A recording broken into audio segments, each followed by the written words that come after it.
17e Grand Prix de la saison. Nous sommes ici en Finlande sur le circuit de Hyvinkää. Le duel au sommet entre Jago Geerts et Tom Vialle. Premier Foxhole Shot de la première manche pour Jago Geerts, mais Tom Vialle est dans le coup. Deuxième alors que Kay de Wolf et Juan van de Moosdijk, les deux pilotes Nestan, sont dans le coup dans le top 5. Simon Lagenfielder n'est pas si mal parti et Michael Arup en 6ème position. Petite erreur de Jago Geerts aux avant-postes qui va permettre à Tom Vialle de prendre l'intérieur et de se faufiler en tête, mais Jago Geerts ne va pas se laisser faire par le pilote français et va reprendre ici la première position. Bataille pour la 7ème position entre Liam Everts et Thibaut Benistant, avec une petite erreur de Everts. Benistant en profite. Michael Arup, très en forme ce week-end, va se permettre de passer Juan van de Moosdijk pour la 4ème position. À son tour, Kevin Ormo va prendre le dessus sur le pilote, le jeune pilote belge Liam Everts pour la 7ème position.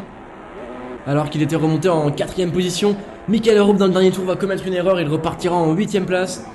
Mais c'est une nouvelle fois dans le sable Jago Geerts qui va s'imposer devant Tom Vialle et Kay de Wolf.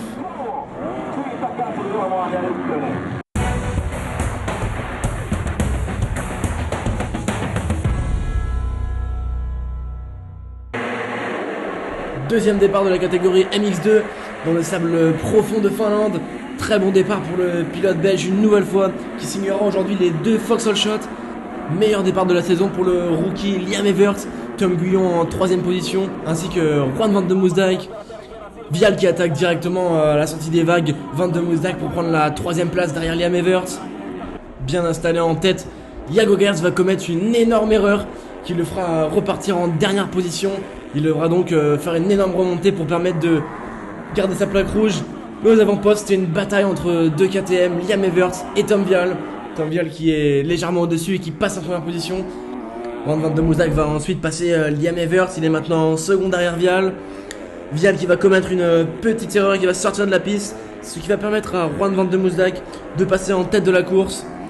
L'expert du sable, Kay de Wolf, va passer ici Liam Everts pour prendre la 3ème position. Ces deux-là se sont menés une très belle bataille. Michael Arup, lui, à son tour, va commettre une très grosse erreur. Un énorme contact avec le pilote leader du championnat, Jago Geerts. Geerts va donc perdre quelques places, mais il ne perdra pas de temps à remonter ses concurrents un par un pour finir en 7ème position. Alors qu'à 2 tours de la fin, bien installé en tête, Juan van de Moosdijk va chuter dans le virage et ça va permettre à Tom Vialle de récupérer la première position sous la menace de Kay de Wolf, l'autre équipier Husqvarna. De Wolf va tout tenter dans le dernier tour, un dernier tour de folie entre les deux hommes. Mais c'est bien Tom Vialle une nouvelle fois qui va s'imposer et remporter son Grand Prix. Il va récupérer 7 points sur le pilote belge au championnat. Il s'impose donc au général de la journée devant Kay de Wolf et Jago Geerts.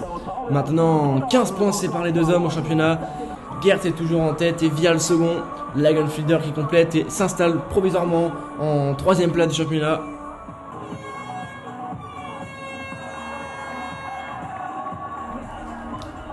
La plaque rouge qui va donc être remise par Antonio Portela à Jago Geerts.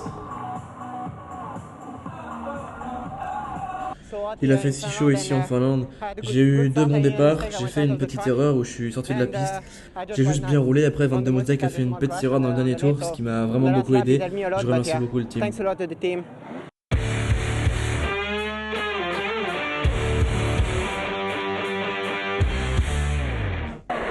Premier départ de la catégorie MXGP. Le pilote slovène Tim Gäger peut toutefois être titré dans cette première manche, mais c'est un premier Foxhole Shot pour Romain Febvre, le pilote Kawasaki, suivi par les pilotes Yamaha, Jérémy Seewer et Maxime Renault. Tim Gäger est dans le coup. Brian Bogers, on le sait, très rapide dans le sable, va tout de suite attaquer pour essayer de remonter au plus vite. Il est maintenant en 3ème position. Il s'attaque maintenant à Jérémy Seewer pour être en 2ème position. Il aura donc en ligne de mire Romain Febvre, le pilote français. Et c'est ce qu'il va faire après une petite erreur de Romain Febvre. Brian Bogers va prendre la tête de la course. Nouvelle erreur pour Jérémy Seewer qui va perdre l'avantage sur Tim Gäger. Koldenhoff et Maxime Renault sont donc en 3ème, 4ème et 5ème position. Petite erreur de Romain Febvre alors qu'il était en 2ème place. Gäger va prendre la 2ème place, mais va se faire passer par Glenn Koldenhoff qui prendra lui à son tour la 2ème position. Renault lui à son tour va passer Tim Gäger. Il est maintenant en 3ème position sous cet intérieur. Alors qu'il va continuer à s'avancer, Jérémy Seewer va essayer de faire une remontée et prendre l'avantage sur Tim Gäger. Il est maintenant en 4ème, le pilote Honda qui se laisse dépasser dans tous les sens. Et c'est à son tour Romain Fèvre qui va prendre l'avantage sur Team Gager pour prendre la 3ème position. Mais c'est bien Brian Boggers qui va s'imposer devant Glenn Koldenhoff et Maxime Renault.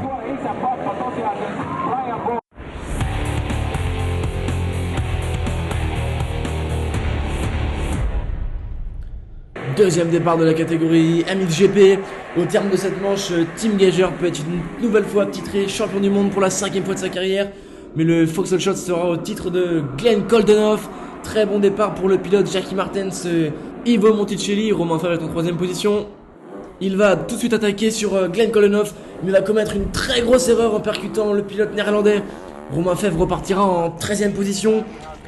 Petite attaque sur Ivo Monticelli de Brian Boggers, qui va prendre la 4ème place et va essayer de se faufiler sur une 2ème victoire de manche. Jérémy Seward à son tour va partir à l'attaque de Henri Jacobi, lui aussi très bien parti, les deux coéquipiers de Jackie Martens. Seward est maintenant en 2ème position et c'est Brian Boggers qui va donc maintenant attaquer Henri Jacobi pour la 3ème position. Maxime Renault, très proche du pilote allemand, va lui à son tour passer Jacobi pour prendre la 4ème place. Vlaanderen quant à lui, toujours en remontée, le pilote très à l'aise dans le sable, va prendre l'avantage sur l'intérieur, sur Team Gager. Il est maintenant en 8ème position. Team Gager va prendre l'avantage dans le même virage où il s'est fait dépasser par Vlaanderen sur Henri Jacobi. Il est maintenant en 7ème. Brian Boggers, toujours à l'attaque, va commettre une erreur qui va le faire repartir en 6ème position. Et ce sera maintenant Brent Van Den Hink, le surprenant pilote belge, qui va prendre la 4ème place de cette seconde manche. Mais ce sera une victoire pour Glenn Koldenhoff, suivi de Jérémy Seward et Maxime Renault, un triplé Yamaha. Le manager Louis Wasser qui peut être très fier de ses pilotes. Et Team Gager qui assure un 5ème titre mondial au terme d'une manche très disputée. Toute l'équipe du HRC est ravie de conquérir un nouveau titre mondial après le dernier conquis par Team Gager en 2020. Le 5ème pour le pilote slovène, félicité par Jérémy Seward. Au général de la journée, c'est donc les 3 pilotes Yamaha qui s'imposent: Glenn Koldenhoff, Jérémy Seward et Maxime Renault. Brian Boggers qui loupe le podium de peu. Gager est donc titré champion du monde, Seward 2ème, mais la grande bataille est pour la 3ème place entre Glenn Koldenhoff et Jorge Prado. Une nouvelle fois, les fans slovènes sont venus en nombre pour féliciter leur pilote. La plaque en or pour Team Gager, remis par Antonio Alia Portela.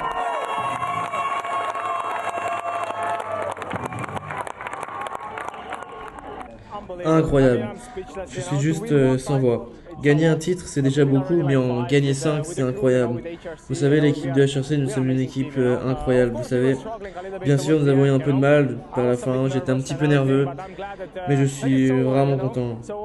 Je voudrais faire un très grand merci à toute l'équipe, mon équipage, tout le monde autour de moi, ma petite amie, Filippo, tout le monde. Tout le monde à la maison me regarde, merci beaucoup les gars, je suis vraiment content.